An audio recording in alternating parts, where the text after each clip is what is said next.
नमस्कार, स्वागत है आपका हॉर्नबिल टीवी में। मैं हूं आपके साथ विशाल गर्ग। इस वक्त की बड़ी खबर का रुख करेंगे। उत्तराखंड में लोकसभा चुनाव की तैयारियां पूरी। 5 लोकसभा सीटों पर कल होगी वोटिंग। 5 सीटों के लिए मैदान में है 55 उम्मीदवार।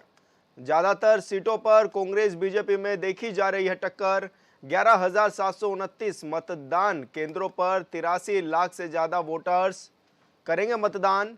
11,729 मतदान केंद्रों में 1365 केंद्र संवेदनशील और अति संवेदनशील। साथ ही अति संवेदनशील मतदाता केंद्रों की संख्या 809 और दूरस्थ मतदान केंद्रों के लिए पोलिंग पार्टियां भी हुई रवाना। तो बड़ी खबर आपको बता रहे हैं, जहां पर पोलिंग पार्टियां भी रवाना हो चुकी हैं और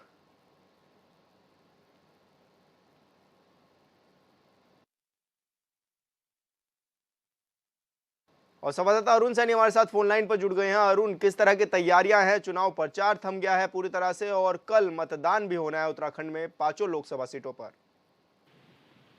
जी सर, बिल्कुल। कल 19 अप्रैल को लोकतंत्र का महापर्व मनाया जाएगा और ऐसे में सभी इस पर्व में जो है अपनी भागीदारी करेंगे, अपने मतदान का जो है प्रयोग करेंगे। ऐसे में इसको लेकर निर्वाचन आयोग के द्वारा पूरी तैयारियां की जा रही हैं। पूरी तैयारियां जो है लगातार चल रही है। इसको लेकर इस बार अगर बात की जाए तो 83,37,000 मतदाता प्रत्याशियों के भाग्य का जो है वो फैसला करेंगे। और इसी के साथ साथ इस बार 11,729 पोलिंग बूथ जो है मतदान के लिए बनाए गए हैं और सभी 13 जनपदों में 293 फ्लाइंग स्क्वाड और 252 स्टैटिक सर्विलांस की टीम भी तैनात की गई है। यानी कि देखा जाए तो इस बार जो है मतदान किस तरीके से मतदान प्रतिशत बढ़ाया जाए और सुरक्षा व्यवस्था को लेकर भी तमाम सुरक्षा व्यवस्था भी चाक चौबंद की गई है। पुलिस प्रशासन लगातार अलर्ट मोड पर है। जिला प्रशासन द्वारा पूरी तैयारियां की गई है। यानी कि इस लोकतंत्र के महापर्व को बड़ी ही धूमधाम से मनाने को लेकर पूरी तैयारी निर्वाचन आयोग के द्वारा और लगातार जो जिला प्रशासन है, पुलिस प्रशासन है, वो अपनी तैयारियां कर रहा है और लगातार जो है तैयारियां चल रही है। इसी के साथ इस बार जो है उत्तराखंड की 5 ही लोकसभा सीटों पर 55 प्रत्याशी मैदान में हैं और 55 प्रत्याशियों का भाग्य कल ईवीएम में जो है वो कैद होगा और उसके बाद 4 जून को मतगणना होगी और तभी जो है इन 55 प्रत्याशियों में से किन्हीं 5 के सिर पर जो है जनता ताज सजाएगी और कोई किन जो है इनमें से कोई 5 जो है सांसद बनकर जो है संसद में जाएंगे। यानी ये देखने वाली बात होगी कि जनता इस बार इन 55 प्रत्याशियों में से किन 5 का भाग्य बदलती है, किन 5 प्रत्याशियों के जो है को सांसद बनाती है और किसके सिर पर जो है ताज सजाती है। अच्छा अरुण, तो किस तरह की तैयारियां भी देखी जा रही हैं? किस तरह से लोगों में उत्सुकता भी है कि कल वो मतदान करेंगे? जी बिल्कुल विशाल, देखिए लोकतंत्र का ये महापर्व है और ऐसे में लोगों में काफी उत्साह भी रहता है क्योंकि और इस बात की जाए तो इस लोकतंत्र के महापर्व की तो 5 साल बाद जो है ये मौका आता है। सभी अपने वोट का प्रयोग करते हैं और कोई अगर कोई सांसद है वो उसने किसी ने अगर किसी के क्षेत्र में काम नहीं किया है तो ऐसे में लोगों के पास यही एकमात्र तरीका होता है वोट का कि वो अपने वोट का प्रयोग करें और जो उनके क्षेत्र में विकास होना है, विकास के में वो किसे चुनना चाहते हैं विकास के लिए, अपने चाहे शिक्षा की बात हो, स्वास्थ्य की बात हो, रोजगार की बात हो, जो तमाम जनता के जो मुद्दे हैं उन्हें किस तरीके से उठाना चाहिए, कौन कौन व्यक्ति या जो जिसे वो सांसद बनाना चाहते हैं जो उनकी आवाज उठा सकता है संसद में, ऐसे प्रत्याशियों को चुनने के लिए काफी जनता में जो है उत्सुकता भी बनी रहती है। तो इसको लेकर जो है लोगों में भी काफी उत्सुकता नजर आ रही है। यहाँ की इस बार जो है युवाओं में काफी जो है उत्साह देखने को मिल रहा है इस लोकतंत्र के महापर्व को लेकर और बड़ी संख्या में इस बार युवा लगातार जागरूकता अभियान भी चला रहे हैं। लगातार स्कूल कॉलेजेस में जो है जागरूकता अभियान चल रहा है कि अपने मतदान का प्रयोग अवश्य करें और इसके लिए नुक्कड़ सभाएं लगातार की जा रही है। संगीत के जरिए लोगों को जागरूक किया जा रहा है कि वो अपने मतदान बिल्कुल अरुण, साफ तौर पर कहा जा सकता है कि कल मतदान होना है और जिसको लेकर तैयारियां भी पूरी हो चुकी हैं। उत्तराखंड में चुनाव प्रचार के आखिरी दिन सीएम धामी ने एक तरफ जहां हल्द्वानी में रोड शो कर अजय भट्ट के लिए वोट मांगे तो वहीं दूसरी तरफ कांग्रेस के स्टार प्रचारक सचिन पायलट ने भी जनसभा को संबोधित किया और प्रकाश जोशी के लिए लोगों से वोट देने की अपील की।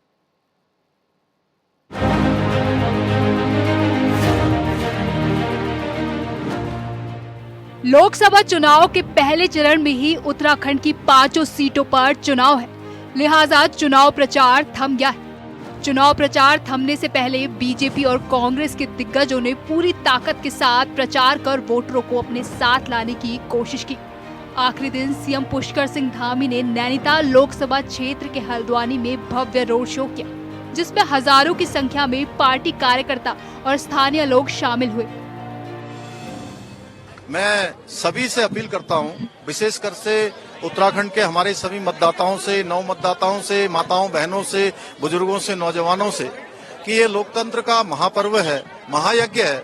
इस महायज्ञ में सभी को अपनी आहुति देनी है। सब लोग बढ़ चढ़कर मतदान में भाग लें और आपका एक एक वोट इस देश की दिशा और दशा को बदलने वाला है, देश का इतिहास बनाने वाला है।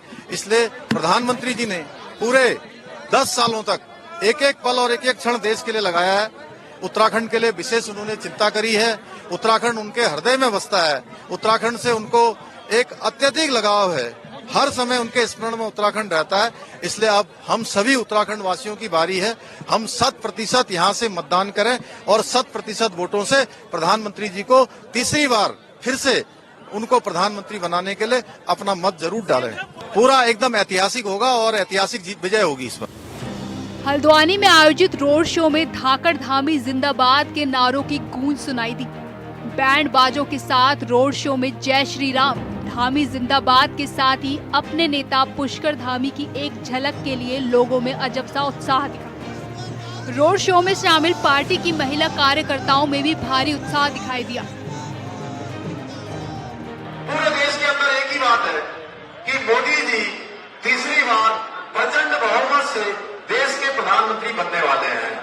उत्तराखंड के अंदर भी 5 लोकसभा सीटें भारी बहुमत से जीतकर 400 पार का जो नारा है, वो 400 पार का नारा पूरा करने में उत्तराखंड की जनता सहयोग करेगी। भाइयों बहनों, मैं आपसे अपील करना चाहता हूं कि अपने बड़े बुजुर्गों से, नौजवानों से और विशेषकर से जो लोग पहली बार मतदान करने वाले हैं, मेरे ख्याल से जो कलाकार हमारी बहनें, हमारी बेटियां यहाँ पर आई हैं, इनमें से बहुत सारी होंगी जो पहली बार मतदान कर रही होंगी। पहली बार ना, तो आप लोगों ने अगले 2 दिनों तक ये मेरी अपील और प्रधानमंत्री जी की अपील घर घर तक पहुंचानी है कि हर किसी को मतदान में जरूर भाग लेना है। चुनाव प्रचार के आखिरी वक्त में जहां सीएम धामी ने हल्द्वानी में भव्य रोड शो किया, तो दूसरी तरफ कांग्रेस के स्टार प्रचारक सचिन पायलट ने हल्द्वानी में ही चुनावी जनसभा को संबोधित किया, जिसमें उन्होंने बीजेपी पर आरोपों की झड़ी लगा दी। हल्द्वानी पहुंचे कांग्रेस के राष्ट्रीय महासचिव सचिन पायलट ने कहा कि आज जिस प्रकार से बीजेपी कांग्रेस मुक्त का नारा दे रही है और कांग्रेस को खत्म करने की बात कह रही है, साथ ही अब की बार 400 पार का नारा लगा रही है, लेकिन बीजेपी ने देश के लिए कुछ नहीं किया। उन्होंने कहा कि नैनीताल लोकसभा के सांसद रक्षा मंत्री रहे, लेकिन उन्होंने उत्तराखंड के लिए क्या किया। आक्रमण की राजनीति, प्रतिशोध की भावना की राजनीति, बदले की भावना की राजनीति। कांग्रेस पार्टी के खातों को अब बंद कर दें, मुख्यमंत्रियों को जेल में डाल दें, नेताओं की आवाज़ को दबाएं, विपक्ष को ख़त्म करने का काम करें, 150 सांसदों को निलंबित कर दें। ये सब इसलिए करते हैं क्योंकि इन लोगों को एक बहुमत का बहुत घमंड आ गया।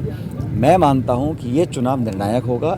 आने वाले 5 साल में लोग चाहते हैं कि भाजपा से जवाब लें, और लोग आज बोल नहीं रहे, लेकिन जब मतदान होगा तो कांग्रेस के पक्ष मतदान होगा। और ये जो 300, 400, 500 की पार की बात करते हैं, अगर इतने मजबूत हैं तो फिर काहे को कांग्रेस पार्टी के नेताओं को तोड़ तोड़ के ले जा रहे हैं? अगर आपके खुद के उम्मीदवार इतने अच्छे हैं तो आप कांग्रेस को क्यों तोड़ना चाहते हैं? हल्द्वानी की सभा में सचिन पायलट ने कहा कि जब राजीव गांधी प्रधानमंत्री थे, तब भी उन्होंने कभी भाजपा मुक्त का नारा नहीं दिया, लेकिन बीजेपी कांग्रेस को मिटाने की बात कर रही है। उन्होंने कहा कि भ्रष्टाचार चरम सीमा पर है। पूरे भारत में मोदी केवल पूंजीपतियों का कर्ज माफ कर रहे हैं, गरीबों के लिए कुछ भी नहीं कर रहे। क्या ये सरकार सत्ता में रहने लायक है? वही उन्होंने कहा कि 19 तारीख को उत्तराखंड में जो मतदान हो रहा है, इस बार परिवर्तन का समय आ गया। मैं अपील करता हूँ कि सभी लोग परिवर्तन करें।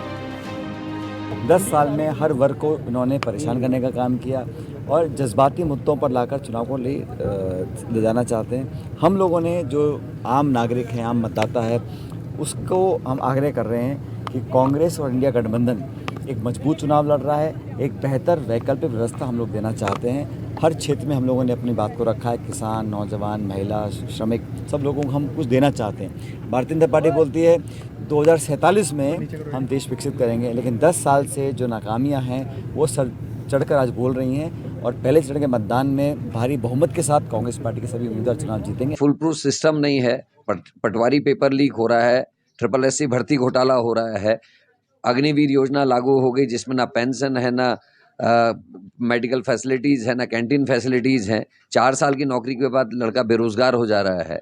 दूसरी तरफ जो लोग मेहनत करके एग्जाम दे रहे हैं, SSC भर्ती घोटाला स्टेट में हो गया, इस स्टेट में पटवारी पेपर लीक हो गया, अंकिता भंडारी के संग इतना बड़ा जघन्य अपराध हो गया, 9 हिमालय राज्यों में हम महिला अपराध में पहले नंबर पे हैं। तो ये सारी चीज़ें ऐसी हैं जो नाराजगी के कारण हैं और लोग खासकर नवयुवक और नवयुवतियाँ जो हमारी जो फर्स्ट टाइम वोटर्स हैं या जो हैं वो लोग बहुत नाराज़ हैं। बीजेपी का हाल वह है कि जो सावन के अंधे का होता है, उनको क्योंकि लगातार 2 बार से 14 और 19 में लगातार बहुत अच्छा वोट परसेंटेज मिला, तो वो उस गलतफहमी में है। लेकिन वो ये भूल गए कि 10 साल के उनके कुशासन में देश के हालात खराब हुए हैं, हमारी इकोनॉमी खराब हुई है। उत्तराखंड में लोकसभा की 5 सीटें और 5 सीटों पर 2 चुनाव से बीजेपी की जीत हो रही है। इस बार हरिद्वार सीट पर बीजेपी से त्रिवेंद्र सिंह रावत तो कांग्रेस से वीरेंद्र रावत, अल्मोड़ा सीट पर बीजेपी से अजय टम्टा तो कांग्रेस से प्रदीप टम्टा, नैनीताल सीट पर बीजेपी से अजय भट्ट तो कांग्रेस से प्रकाश जोशी, टिहरी सीट पर बीजेपी से माला राज्य लक्ष्मी शाह तो कांग्रेस से जोत सिंह गुंसोला और पौड़ी गढ़वाल सीट पर बीजेपी से अनिल बलूनी तो कांग्रेस से गणेश गोदियाल चुनावी मैदान में। अब जनता किसका साथ देती है, इसके लिए 4 जून का इंतजार करना होगा।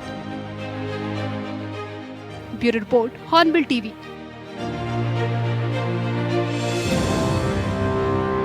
19 अप्रैल को उत्तराखंड की 5 लोकसभा सीटों में होने वाले मतदान के लिए प्रचार प्रसार का शोर थम गया है। महीनों नेता ने लगातार मेहनत की, आकर्षित करने की कोशिश की जनता को, और इसी बीच लोकसभा चुनाव में 5 सीटों पर जीत का दावा करने वाले बीजेपी के प्रदेश अध्यक्ष रोते हुए भी नजर आए, जिनका वीडियो भी वायरल हुआ।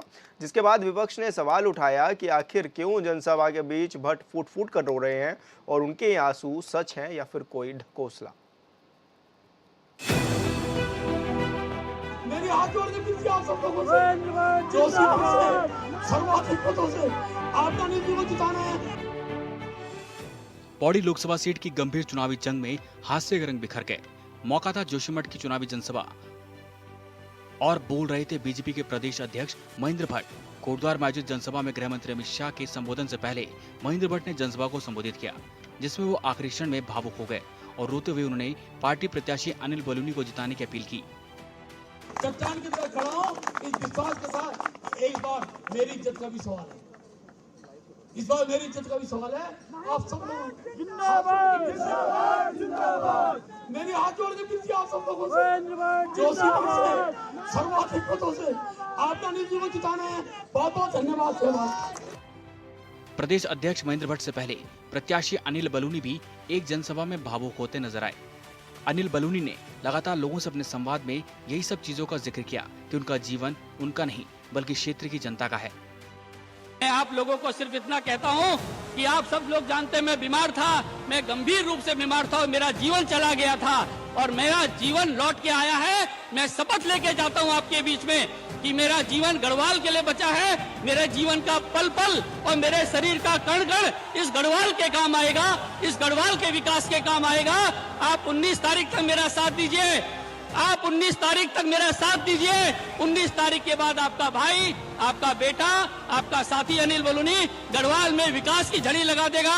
पूरी भारत सरकार, जितने हमारे मंत्री हैं, जितनी हमारी सरकार है, वो गढ़वाल के देरी पे खड़ी होगी, हमारे दरवाजे पे विकास के लिए खड़ी होगी। मैं आप लोगों को विश्वास दिलाता हूँ। 4 दिन बचे हैं, घर घर जाइए, मोदी जी का प्रचार कीजिए। आप सब लोगों का बहुत बहुत धन्यवाद। कांग्रेस के पूर्व प्रदेश अध्यक्ष और पौड़ी लोकसभा सीट से प्रत्याशी गणेश गोदियाल ने बीजेपी प्रदेश अध्यक्ष महेंद्र भट्ट की भावुकता वाली अपील पर चुटकी दी। उन्होंने कहा कि बीजेपी प्रदेश अध्यक्ष महेंद्र भट्ट घड़ियाल वाले आंसू बहा रहे हैं, लेकिन उनकी आंखों में तब आंसू नहीं आए जब जोशीमठ के लोग बेघर हो रहे थे और रो रहे थे। तब वो हमारे लोगों को माओवादी बता रहे थे। आज हार के डर से वो आंसू बहा रहे हैं। भारतीय जनता पार्टी के जो अध्यक्ष हैं तो भट्ट जी आज बिलखते हुए नजर आए, रोते हुए नजर आए और भारतीय जनता पार्टी के जो उम्मीदवार हैं वो अपने तमाम गुरुओं की तरह झूठ बोलते नजर आए। महेंद्र भट्ट जी बिलखते हुए कह रहे हैं कि आप लोगों से हाथ जोड़ के विनती है कि आप जो है उन्हें समर्थन दें, लोग उन्हें समर्थन दें। वास्तव में भारतीय जनता पार्टी की स्थिति गढ़वाल संसदीय क्षेत्र में और उत्तराखंड में ये हो गई है कि भारतीय जनता पार्टी के नेताओं को अब अपने रोने के वजह से लगता है कि वोट मिल जाएंगे। लेकिन भट्ट जी, मैं आपको याद दिला दूं कि आपके ये आंसू जो आज इस रूप में आ रहे हैं कि इस क्षेत्र से, जिस क्षेत्र में आप रोए, उस क्षेत्र के लोग आपके आंसुओं पर वोट दे सकते हैं। तो मैं आपसे कुछ प्रश्न पूछना चाहता हूं। मैं मानता कि आप इतने भावुक व्यक्ति हैं और आज हार को देखकर आप बिलखने लगे हैं, लेकिन मैं तब मानता इस बात को कि आप भावुक हैं जब जोशीमठ आपदा में ग्रस्त था, लोग सड़कों पर थे, कहीं आसरा नहीं था, और आपने उस समय बड़े दम्भ के साथ, बड़े घमंड के साथ लोगों पर आरोप लगाया था, जो लोग अपनी मांगों के लिए रो रो कर अपने आंखों में आंसू की धाराएं रुक नहीं रही थी। इस स्थिति में आपसे निवेदन कर रहे थे कि हमें राहत दीजिए। उस समय आपने ये कहा कि ये जो मांगे कर रहे हैं ये तो माओवादी हैं। आपको याद दिला दूं मैं। वहीं बीजेपी ने गणेश गोदियाल के इस बयान पर पलटवार किया है। बीजेपी मीडिया प्रभारी मनवीर चौहान ने कहा कि गणेश गोदियाल सबको अपने जैसा समझते हैं। उन्होंने कहा गणेश गोदियाल नौटंकी करते हैं, कभी महाराष्ट्र से नोटिस आता है तो कभी झूठ जनता के सामने परोसते हैं, लेकिन भारतीय जनता पार्टी जन भावना से जुड़ी है। उन्होंने कहा कि प्रदेश अध्यक्ष वहां के विधायक रहे हैं, उनकी भावनाएं वहां के आम व्यक्ति के प्रति है, इसलिए भावुक होना स्वाभाविक है। लेकिन कांग्रेस को जिस प्रकार से लोगों ने नकारा है, उसको लेकर बौखलाकर कांग्रेस बयानबाजी कर रही है। आदरणीय गणेश गोदियाल जी अपने जैसे मुझे लगता है सबको समझने लगे हैं। वो नौटंकियां करते रहते हैं। वो कभी महाराष्ट्र से जब उनको कोई नोटिस आता है तो उसको लेकर के क्या क्या झूठ जनता के सामने परोसते हैं। भारतीय जनता पार्टी क्योंकि जन भावनाओं से जुड़ी है और हमारे प्रदेश अध्यक्ष वहाँ के विधायक रहे हैं, उनकी भावनाएं वहाँ के आम व्यक्ति के प्रति है और इस प्रकार से भावुक होना एक स्वाभाविक भी है। लेकिन कांग्रेस को जिस प्रकार से लोगों ने नकार दिया, वहाँ जनता ने नकारा है, उस प्रकार से सिर्फ और सिर्फ उनकी ये बौखलाहट है। इस प्रकार की बयानबाजी इसलिए कर रहे हैं कि सिर्फ चुनाव हारने से पहले बयानबाजी कर रहे हैं। मतदान में कुछ ही घंटे बचे हैं, लेकिन इस बीच बीजेपी और कांग्रेस एक दूसरे पर निशाना साधने से बाज नहीं आ रही। देखना होगा कि इस बार देवभूमि की जनता किसका साथ देती है। ब्यूरो रिपोर्ट, ऑनबिल टीवी। 19 अप्रैल को उत्तराखंड में वोटिंग है। चुनाव प्रचार थम गया है। प्रदेश की 5 लोकसभा सीटों पर 2 चुनाव से बीजेपी के प्रत्याशियों की जीत हो रही है। अब 2024 में देवभूमि की जनता का क्या फैसला होगा, ये तो 4 जून को ही पता चलेगा। फिलहाल कांग्रेस हो या बीजेपी, दोनों पार्टी सभी सीटों पर जीत का दम भर रही है। देखिए इस रिपोर्ट में।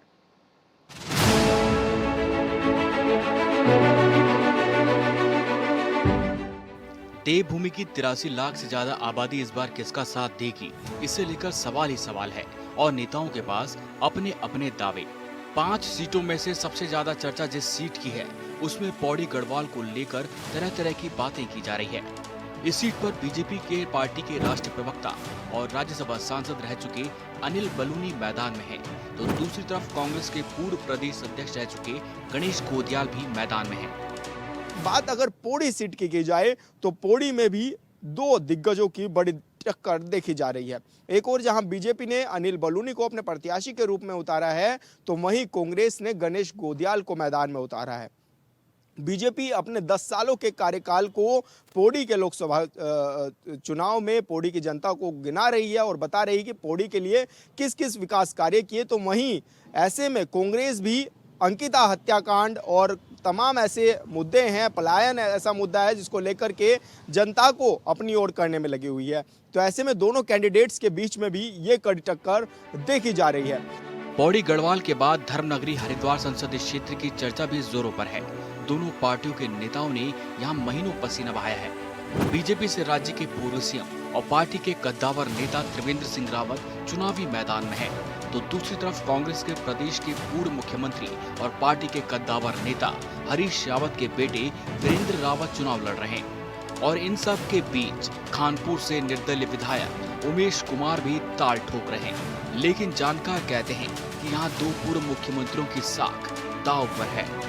लोकसभा चुनाव का बिगुल बजा हुआ है। 19 अप्रैल को यानी कि पहले चरण में उत्तराखंड की 5 लोकसभा सीटों के लिए मतदान होना है, जिसके लिए तमाम तैयारियां तेज हो गई हैं। तो वहीं प्रत्याशी एक दूसरे को कड़ी टक्कर देते हुए नजर आ रहे हैं। सबसे पहले बात अगर हरिद्वार की जाए तो हरिद्वार से बीजेपी के प्रत्याशी है त्रिवेंद्र सिंह रावत, और तो वहीं दूसरी ओर कांग्रेस से प्रत्याशी है वीरेंद्र रावत, जो कि हरीश रावत के पुत्र हैं। और वहां पर एक निर्दलीय उमेश कुमार भी कड़ी टक्कर दोनों को देते हुए नजर आ रहे हैं। तो कहा जा सकता है त्रिकोणीय मुकाबला हो सकता है, और ऐसे में तमाम प्रत्याशी अपनी किस्मत आजमाते हुए नजर आ रहे हैं। तमाम समीकरण बनते हुए नजर आ रहे हैं, जहां पर बीजेपी से प्रत्याशी त्रिवेंद्र सिंह रावत ताबड़तोड़ बैठकें कर रहे हैं, अपनी तरफ लोगों को आकर्षित कर रहे हैं। तो वहीं वीरेंद्र सिंह रावत भी अपने पिता के नाम पर वोट मांगने की अपील कर रहे हैं, और ऐसे में उनके पिता हरीश रावत भी वहां पर ग्राउंड जीरो पर रहकर लगातार समीकरण साधने में जुटे हुए हैं। टिहरी लोकसभा सीट पर 2 चुनाव से लड़ रहे चुनावी बीजेपी प्रत्याशी माला राज्य लक्ष्मी शाह पर तीसरी बार पार्टी ने भरोसा जताया है। तो वहीं कांग्रेस के जोत सिंह गुनसोला मैदान में हैं, और इन सब के बीच टिहरी सीट पर छात्र आंदोलन से चर्चा में एक निर्दलीय प्रत्याशी बॉबी पंवार भी हुंकार भर रहे हैं। दावा है कि बॉबी पंवार को युवाओं का साथ मिल रहा है। इस सीट पर जीत को लेकर कांग्रेस और बीजेपी के दावों के बीच बॉबी पंवार भी दम भर रहे हैं। अगर बात की जाए टिहरी लोकसभा सीट की, तो टिहरी लोकसभा सीट से कांग्रेस प्रत्याशी हैं गुनसोला, जो कि लगातार टक्कर देते आ रहे हैं माला राज्य लक्ष्मी शाह को, जो कि बीजेपी के से कैंडिडेट हैं। और दोनों के बीच इस बार भी कड़ी टक्कर देखी जा रही है। हालांकि पिछले 2 बार से माला राज्य लक्ष्मी शाह यहां पर सांसद के रूप में विराजमान है, और 2 बार से ही बीजेपी ने यहां पर सीटें जीती हुई हैं, और माला राज्य लक्ष्मी शाह का यहाँ पर विराजमान है। और ऐसे में जो जोत सिंह गुनसोला है वो उनको कड़ टक्कर देते हुए नजर आ रहे हैं। ऐसे में एक और निर्दल प्रत्याशी हैं जो कि बॉबी पंवार है, वो भी बेरोजगार संघ के अध्यक्ष भी हैं, और ऐसे में वो भी टक्कर देते हुए नजर आ रहे हैं, क्योंकि बड़ी संख्या में युवा भी उनके साथ नजर आ रहे हैं। झीलों की नगरी नैनीताल उधम सिंह नगर सीट को लेकर भी कयासों का बाजार गर्म है। इस सीट पर बीजेपी के केंद्रीय राज्य मंत्री अजय भट्ट दूसरी बार चुनावी मैदान में है। तो कांग्रेस ने इस बार राहुल गांधी के करीबी रहे प्रकाश जोशी को चुनावी मैदान में उतारा है, और दोनों ही पार्टी नेता जीत का दावा कर रहे हैं। अब लास्ट सीट जो कि 5वीं लोकसभा सीट है उत्तराखंड की, वो है नैनीताल, जहां पर बीजेपी से अजय भट्ट सामने आए हैं, क्योंकि अजय भट्ट पिछली बार भी लगातार भारी मतों से जीते थे, और उनके सामने प्रकाश जोशी जो कि कांग्रेस का चेहरा है, दोनों एक दूसरे को टक्कर देते हुए नजर आ रहे हैं। लेकिन देखना बड़ा दिलचस्प होगा कि इस बार लोकसभा क्षेत्रों में किस तरह से प्रत्याशी एक दूसरे को टक्कर देंगे, क्योंकि हालांकि 19 अप्रैल को मतदान होगा और 5 लोकसभा सीटों पर मतदान होगा। अब देखने वाली बात होगी कि किस सीट पर किसकी जीत होगी। अल्मोड़ा संसदीय सीट पर कांग्रेस और बीजेपी प्रत्याशी के बीच कड़ी टक्कर है। इस सीट पर 2 बार से चुनाव लड़ रहे अजय टमटा तीसरी बार बीजेपी के प्रत्याशी हैं, तो दूसरी तरफ कांग्रेस के प्रदीप टमटा चुनावी मैदान में हैं। प्रदीप टमटा 2014 और 2019 का चुनाव हार चुके हैं, और तीसरी बार वो मैदान में हैं, और दावा है कि इस बार कांग्रेस की जीत होगी। ऐसे में अगर बात अल्मोड़ा लोकसभा सीट की जाए, तो वहां पर प्रदीप टमटा और साथ ही जो पहले से लगातार केंद्रीय मंत्री भी रहे हैं अजय टमटा, उनको भी मैदान में एक बार फिर से उतारा गया है। दोनों की हालांकि कड़ी टक्कर देखी जा रही है अल्मोड़ा में, और साफ तौर पर कहा जा रहा है कि इस बार टक्कर बेहद दिलचस्प होने वाली है, क्योंकि तमाम स्टार प्रचारक दौरा कर चुके हैं और जनता को साधने में लगे हुए हैं। प्रदेश की 5 लोकसभा सीटों पर 2 चुनाव से बीजेपी के प्रत्याशियों की जीत हो रही है। अब 2024 में देवभूमि की जनता का क्या फैसला होगा, यह तो 4 जून को ही पता चलेगा। फिलहाल कांग्रेस हो या बीजेपी, दोनों पार्टियां सभी सीटों पर जीत का दावा कर रही हैं। Bureau report, hornbill TV. और फिलहाल इस बुलेटिन में इतना ही। आप देखते रहिए हॉर्नबिल टीवी। नमस्कार।